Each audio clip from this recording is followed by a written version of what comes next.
number of years ago, probably longer than I want to think about, an African bishop came to the United States for the first time. And he was a very dignified man. He was very tall. But he had one problem. He had never seen an escalator before. And he didn't know what to do with it.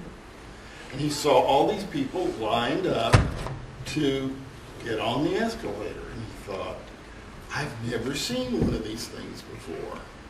It just moves and people go on and down into the terminal.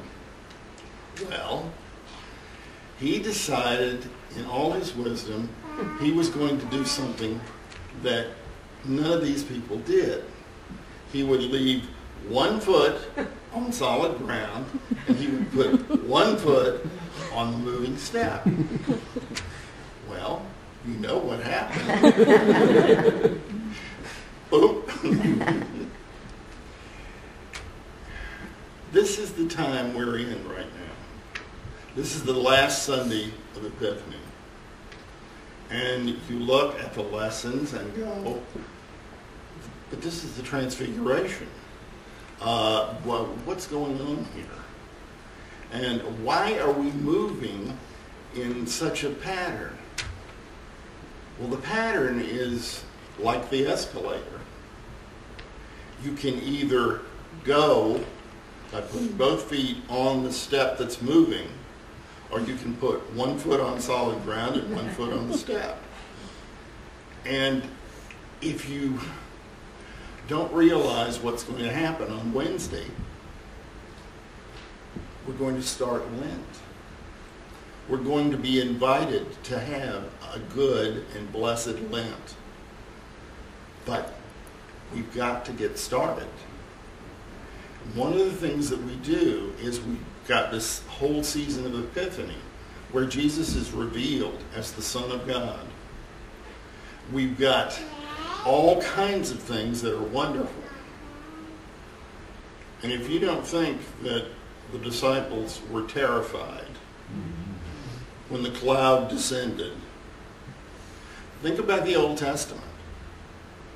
In the year that King Uzziah died, I saw the Lord. And the train of his robe filled the temple. Think about it. The train. That's the back part, not God. That's just the back part of his robe. Here we go. Again, we have a cloud descending.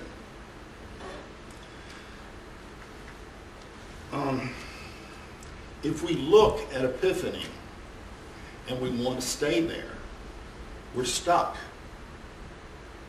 But if we don't realize that we have to go through this whole season of Lent, this whole crucifixion, resurrection, this whole other glorification of Jesus, we are in trouble.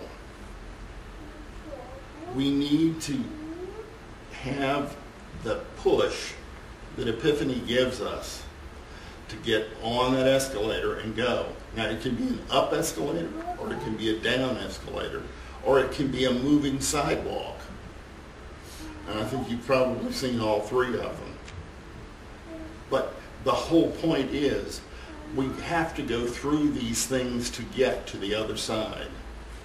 We have to see what Jesus is and who Jesus is.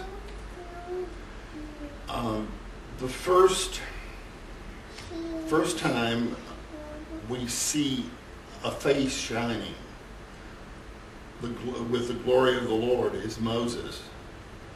And Moses comes down and he speaks to the people. And he doesn't even realize his face is glowing. When Jesus comes down from the mountain, after his face is glowing, the Bible doesn't tell us that it continued to glow. But the point is, he came down the mountain and he talked to the crowds that gathered. And that's the real point right there.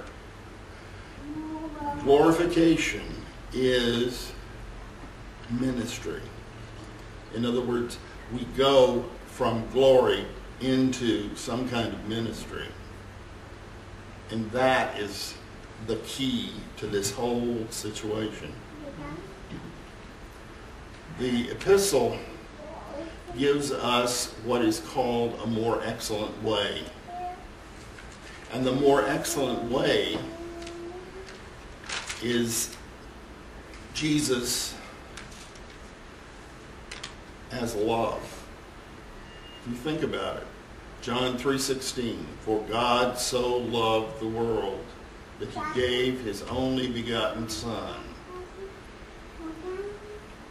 Here we have Jesus as love. What I'd like to do is read something to you and make a couple of substitutions. And I'd like for you just to close your eyes and listen to it and see how it strikes you.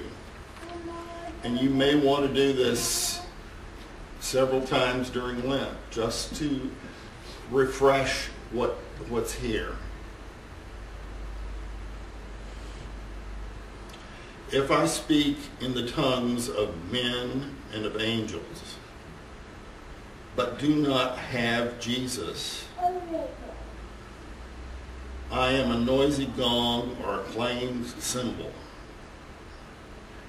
And if I have prophetic power and understand all mysteries and all knowledge, and if I have faith so as to remove mountains, but do not have Jesus, I am nothing.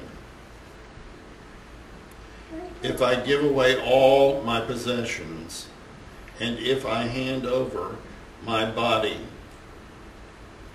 to be burned, but do not have Jesus, I gain nothing. Jesus is patient. Jesus is kind. Jesus is not envious, is not boastful or arrogant or rude. Jesus does not insist on his own way. Jesus is not rude or disrespectful. Jesus does not rejoice in wrongdoing, but rejoices in truth. Jesus bears all things. Jesus believes all things. Jesus hopes all things. Jesus endures all things. Jesus never ends. But as for prophecies, they will end. As for tongues, they will cease. As for knowledge, it will come to an end. For we know only in part, and we prophesy only in part. But when the complete comes, the partial will come to an end. When I was a child, I spoke like a child. I thought like a child.